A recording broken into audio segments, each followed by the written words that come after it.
Welcome to the Politics of Everything. I'm Amber Daines, your host and podcast producer. This is a half hour of power, a podcast dropping every week where I unpack the politics of everything, from money to motherhood, nutrition to narcissism, startups to secularism, the environment, quality, and much, much more. Our guests are seasoned in the field or topic of their choice, even if you've not heard of them yet. This is a non-partisan show. So while I love exploring varied views and get a buzz from a healthy debate of ideas, this is not a purely blue, white, green program. Please subscribe, tune in and enjoy the politics of everything. Privacy is something everyone in the modern era must come to terms with. Our digital footprint is everywhere, and protecting our identity from theft or managing who can see our personal details online is a hard one. How much information do you have on who knows about you and what they know as you do your daily routine, such as some internet shopping, searching news articles, sending out emails, or posting a few happy snaps on social media from your laptop or smartphone? My guest today is Marco Bellin, and he's here to discuss the politics of privacy. He is currently the CEO at Datacappy, whose VPN protects you from advertisers, data collectors, and third-party agencies with full device coverage. Marco has enjoyed a diverse and long career that includes stints in education, bioscience investing, and more recently, privacy. After graduating from Vassar College in 1989, Marco started work as a research assistant at Memorial Sloan Kettering Cancer Center in New York City. There he developed a passion and acumen for studying and analysing biotech stocks, which he continues to do to this present day. In 1992, he founded Science, Technology and Teaching, which taught third grade science after school in New York City's public schools. Marco then went back to work for ReadSpeak Inc, a private business focused on education through language acquisition. He received his master's in educational administration from NYU in 1999. Fast forwarding a little bit to 2002, he founded Elephant Hill Organic Farm, and after the birth of his children, closed the farm and focused solely on biotech investing. In 2016, he founded Blindcut LLC, an internet privacy company, and now is at the helm of Datacappy. Marco also plays tennis with his dogs and strives to make the world a better place, which I think is an awesome goal. So welcome to the podcast, Marco. Thank you for having me. Podcasting remotely can be challenging, but it doesn't have to be. Since 2017, I have relied on Zencastr's all-in-one web-based solution to make the process quick and painless, the way podcasting should be. If you know me, I'm pretty obsessed with quality guests, quality content, and quality sound, and that's what Zencastr allows me to do. Not to mention, it's really easy to use, even for my guests that aren't particularly tech savvy. There's nothing to download, they just click on the link and we start recording. Zencastr is all about making your podcasting experience easy, and with everything from local recording to automatic post-production all in the one tool, you don't have to leave your browser to get each episode done. I want you to have the same great experience that I do for all my podcasts and content needs. So I have a special offer for you. If you go to zen.ai/politics of everything and enter this promo code, you'll get 30% off in your first 3 months when you sign up to Zencastr Pro. That's zen.ai, politics of everything. It's now time to share your story. Okay, young Marco, what did you want to be when you grew up, and did that happen? When I was younger, I had an affinity for math and science, and I pursued that in my initial career through research at Memorial Sloan Kettering. But after going to an autopsy of a 6-year-old girl, I found out that cancer research probably wasn't for me. So that's when I started my after-school nonprofit, Science, Technology and Teaching, and thought that if I wasn't going to cure cancer, I should help younger kids find the passion to do so. So what drove you to lead a company like Datacappy? And I guess what problem are you solving? Well, like you alluded to in your introduction, privacy is becoming forsaken for convenience right now. And I thought it was important that people become aware of the problems that are being created by their lack of attention to their privacy, and thought that, let me backtrack for 1 second. So I was actually pursuing a whole different business venture when I found that there were no reputable VPNs. I was trying to develop an app that was going to allow you to send pictures without there being able to be a screenshot. Found out that Sony had a patent on it. So while I was doing this, I was searching for a VPN because I wanted to protect my privacy. And the only things that came up were VPNs that were allowing people or intended for people who are doing nefarious things. So it would come up with a skull and crossbones or something really scary. And I thought to myself, Or wow, dark web kind of stuff. dark web kind of stuff, exactly. And I thought to myself, well, you're trading your trust when you're using somebody's VPN because they now have access to all your data. And if they're not reputable, then you're doing yourself a disservice by using them. And I didn't see any trusted VPNs out there, so I figured I should start one. Wow, there you go. So I love it. The accidental kind of process led you to where you are now. So I think tech in some ways is a wonderful thing. And of course, during the pandemic in the past 2 years, a lot of us have had to get really good at being online all the time for all our meetings and communications. And it's allowed many of us to keep our businesses and our careers going. But obviously, tech has a price. How has it really complicated our privacy in this really interconnected global world? And I guess it's really easy to demonize it, but there are a couple of examples where you think it's a really good thing. Well, actually, I don't really think a lot of it is bad. I just think the way it's been implemented is bad. I think a lot of the conveniences and a lot of the things that digital age provides are actually great, but I don't understand why they have to come at such a cost to your privacy. A lot of the things that are built don't have to collect all the data that they do. It's only in the last 12 years or so that the explosion of data has really taken hold and people realize that it was an actually really valuable commodity. At some point, if you think of data as a commodity like oil, it's going to become the most valuable commodity on earth if it isn't so already. And here at Datacappy, we feel that it's important to protect your privacy. So that's exactly what we're here to do. So how do people know that it's 100%, anonymous and encrypted? I mean, I guess companies can make all sorts of claims. How, without giving us all your trade secrets, have you made sure that that's at the forefront of what you're doing? We run a whole bunch of tests all the time to make sure that our encryption is strong, that our IP protection is strong, that the blocking that we do for the third-party host cookies and other things is strong and accurate. We have a very solid service that we've tested a whole bunch of times, and we feel that it's a really strong service, and it does exactly what it's supposed to do. So what are some of the main ways that many of us might be giving up our right to pure privacy? I'm thinking every time we click on social media is an obvious one, posting pics on Instagram, ordering a pizza online, for example, all those conveniences.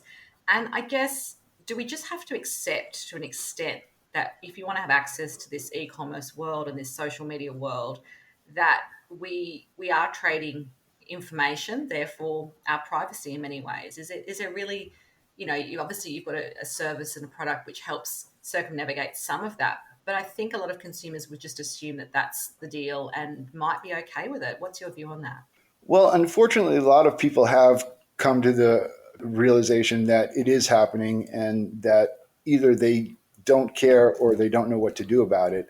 I hope more people are in the latter camp and they just don't know what to do about it. Unfortunately, I think that people are trading the convenience for their privacy. Free apps are ubiquitous. People don't really understand what they're collecting.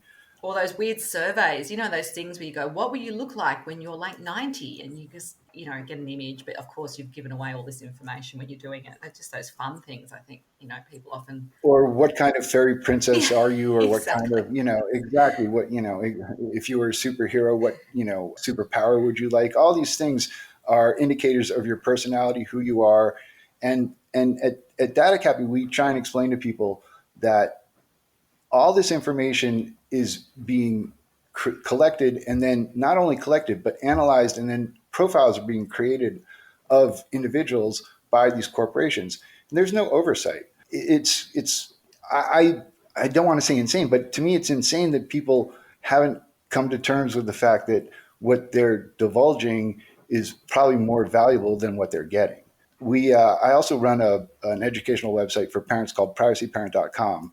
And we often talk on Privacy Parent about free isn't free and why things are free and how they can be free. Because if you're an app developer, it costs you, 50 or 100,000 American dollars to build an app. And you can't build something like that and not expect something in return. I mean, not everybody is building something for an altruistic reason or has got a hobby. And so there's a lot of money and cost that goes into it. And you have to recoup your costs somehow. And most people do it by collecting and then selling data. Absolutely. A 2018 EY and International Association of Privacy Professionals report found companies reported spending on average $1.3 million per year on EU's general data protection regulation compliance costs. These costs are undertaken not only by European countries but also US based companies with an EU presence, and there'll be, I imagine, a similar trend in Australia where I'm based. The clearest and most easily identified costs associated with more stringent data privacy regulations are those that companies must initially undertake to become compliant. Why does there seem to be this constant trade off, I guess, between regulation and freedom and compliance and that access point where it's a bit of a fine balance? I mean, companies obviously have to try and keep up, but, one thing for individuals, but I guess that trade off between regulation and freedom is always a balance in the free world. How do we actually get there? Well, that's a tough question. Quite honestly, if a lot of these companies didn't collect all the information that they did, take an Uber, for example, who are egregious collectors of information that they don't actually need. If they only collected your location services so they could drop you off and pick you up conveniently and then deleted that information, these businesses could run without the oversight and regulation that's going to be imposed upon them. The regulation is coming because citizens are demanding some semblance of privacy, but they're not really sure how to get it. So they're looking to their lawmakers. And I don't really think that the regulators are going to be able to impose a lot of the sanctions or laws that they'd like to, because the deep pockets of the big tech firms and their lobbying efforts continue to thwart privacy all over the world. And of course, you've got things happening like rich entrepreneurs like Elon Musk buying things like Twitter. So that's going to be an interesting plot twist, I think, in how we think about our privacy and individuals, if you like, controlling some of that. Well, again, that's, it's going to even be more interesting what happens because it's a private business and there will be no oversight, and the outcry will have to come from the public. And depending on what the algorithm says and how Musk implements, the new Twitter protocols, people might be curious as to what's actually happening behind the scenes. So basically, smaller companies obviously have to absorb those costs of more stringent data protection regulation. Large tech companies like Google and Facebook can more easily absorb those compliance costs associated with regulatory approaches to data privacy, and therefore have been able to grow their market share, while those smaller online companies perhaps struggle and become less competitive over time. And additionally, I guess some companies have probably chosen not to continue to offer their services in certain jurisdictions of the world because those compliance costs and restrictions are too burdensome and costly. Is it therefore up to consumers to demand more privacy and be willing to pay to do this through a business like Datacappy? I mean, is that what we kind of have to get to, the point where, privacy in some ways is almost a privilege? It's not an assumption. Yeah, and that's also a double-edged sword. That's obviously why we have to charge for a service like Datacappy, because you can't provide a free service. As I mentioned earlier, free isn't free on the internet. Free comes at a cost, but there will be people that are willing to trade their privacy for a free product. And that makes privacy a question of whether it's going to be people who can afford privacy, which probably will be the case, unfortunately. And yes, people will have to start to pay for their privacy. We're currently building a chat app that's in beta test, and chat apps are insanely expensive to run. Just the, sending of photos and videos is really expensive. So if you're using a free chat app, there's something going on behind the scenes that is allowing the business to make money. So we're at a crossroads now because we would like to be able to provide an anonymous, free, encrypted chat app, but will people pay $1 or $2 a year for it? Or are we going to have to serve advertising? There's no way I'm going to collect data on people. So it's always a conundrum of what people will pay for versus where they'll sacrifice their privacy. Hopefully people will realize that it's important to pay a little bit because things aren't free on the internet, and will think their privacy is worth that few dollars they spend. And I guess, as the audiences and consumers become more sophisticated and more aware of this, I guess that'll become the norm. I guess, at the end of the day, the internet's not going to stop. We are very reliant and dependent on this technology. So really, it seems like a fait accompli that we're going to have to all kind of, get our game on when it comes to this privacy piece. And like you say, some people maybe don't know or don't care. But a lot of us must think about it every time we buy something. I know I do. And obviously, I've got children and I'm aware of how they've grown up with this. So there's a very normalization of, oh, well, this is interesting, this is free, this is fun. And that's what the companies want. But they probably don't realize they're giving away their data as well. And it's really more important for children. I hear a lot of people say, well, I've already given away everything, so what do I have to lose? And at Datacappy, we say, you've got a lot to lose. But it's really more important for children because they're still at the infancy of what they're giving away. And the tracking and the AI and all the information, the dossiers that are collected and created are going to just be more comprehensive on our kids. I wrote an article a couple of years ago calling all of us digital guinea pigs. And that makes us sound not very bright, doesn't it?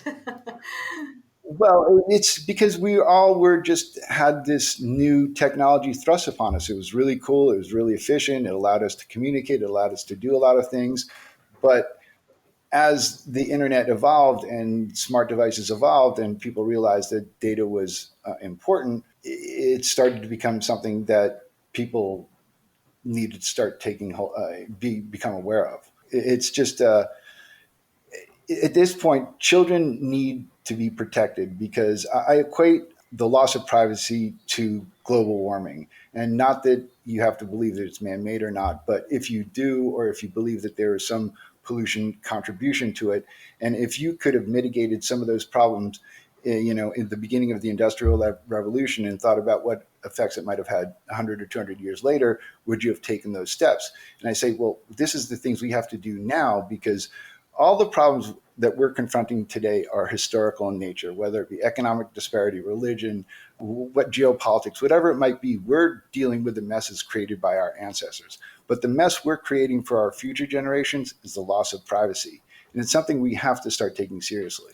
So changing tack a little bit, I'm always a believer that most people in their careers and their businesses have had some people who've perhaps guided and mentored them along the way. Are there one or two such people in your life, and what sort of impact have they had? Well, when I was starting my love for science research, I had the privilege of working at Amherst College for a brilliant biologist named Oscar Schate. And he was a German immigrant, and he was a genius. He could quote Shakespeare and talk about lymphocytes in the body and other things and make all these great tangential connections. And his ability to draw from all his different disciplines really motivated me to learn not just about science and math, but all the other liberal arts as well. And we kept in touch until he passed. And he was such a brilliant man. He was convinced he was going to be able to regenerate limbs at some point. So during the research we were doing, he was going to cut off his pinky in hopes of growing it back. Goodness. Thankfully, he never did because we never got there. But he was a brilliant mentor and made me really appreciate what knowledge was about. Awesome. If we spoke in a year, what would be the number one thing you would have hoped to have changed in your business and why? I don't know if I would necessarily change things with my business because we're doing all the right things. Datacappy is one of the best, safest, securest VPNs out there. We also have a private browser, which is another aspect of keeping you private. What I would hope would be that people's consciousness about privacy started to evolve and they started to take it more seriously, and they would start to engage with products like Datacappy. Because it's really essential for the future, really for our children. Because a lot of people, again, I say, think that they've divulged as much as they have to divulge. And it's more about protecting our children and making sure that they understand what's at stake. I have not young children, but teenage children. And my youngest will not download an app without reading the privacy policy, and then she'll come in and say, "Oh, Papa, is it all right if I download this?" And I well say, taught. And then she says, "All right, I won't download it. I don't really need it." And that's kind of the mindset we have to get our kids into, because it's not all about these free apps that look cool that don't really do anything. On Privacy Parent as well, we tell people to delete all the apps you're not using, because apps that you're not using are still collecting information on you. And there's no reason to be divulging it to apps that you're not even engaging with. Exactly. So, my hope is that my business is a good, strong business. It's a matter of everybody else getting on board. And, Datacappy is the greatest VPN out there. And if they engage with it, they'll be secure and private. And it's just a matter of the consciousness evolving and people taking privacy seriously. And as we conclude today, what would be your final takeaway message for us on the politics of privacy? Pretty much what I just said. It's really important for our future generations for us to start taking privacy seriously. If we don't start to consider what our lack of concern for privacy will mean to future generations, we're not going to allow them the opportunity at privacy. They're not at a place, children aren't at a place where they can have their own voice at this moment, and we now have to speak for them. Privacyparent.com, we talk about all the issues confronting children in the digital age. At Datacappy, we try and protect you and your privacy. And it's just essential for people to start thinking about it and thinking about it very seriously. A cautionary and inspirational tale all at once. Thank you so much for your time today, Marco. And if you do want to connect further with Marco and his business, there are some details on the show notes. Until next time, please take care. Thanks so much for listening today. If you've enjoyed the politics of everything, I thrive on your feedback. So please add a short review and share the podcast with your network through Apple, Spotify, and all the usual suspects. I'm always on the hunt for new and diverse guests, so if you or someone you know has a fresh idea you're busting to get out there, please email me at amber@amberdanes.com and my crew will get back to you very soon.